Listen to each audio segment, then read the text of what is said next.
We always want to put forth our best self. And for those of you who don't know how to iron a t-shirt, don't worry, because we have the step-by-step process coming up next.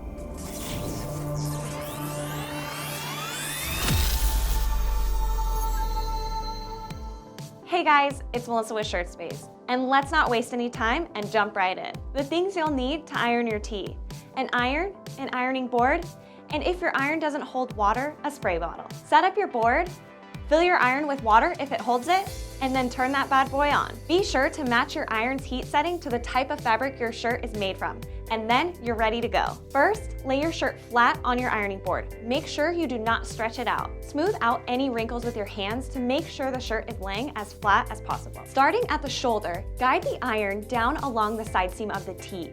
Make sure you do not apply too much pressure or too much heat. Continue doing this routine the length of the tee, working from one side of the shirt to the other. Once done with the front, flip the shirt over and repeat these steps on the back.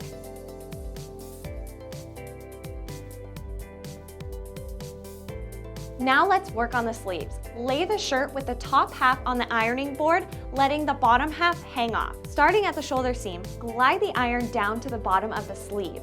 No matter the length of the sleeves, this will be the same on all tees. Before flipping it over, make sure you do the other sleeve. This will be the same steps as before, starting at the shoulder sleeve and working towards the bottom. Now make sure to flip your shirt over and do the other side of both sleeves. Once cooled, make sure you fold your tee or throw that guy on for a fresh new look. Thank you guys so much for stopping by and learning how to iron a tee today. If you have any questions on this video or video you'd like to see in the future, let us know in the comments below. Make sure you subscribe, turn on your notifications, and have a great rest of your day. Thank you for sticking around with a video this long. I hope you're enjoying our educational videos. We have a lot more to come, but make sure you subscribe so you don't miss any. Oh, and come check out our Instagram. You won't be disappointed.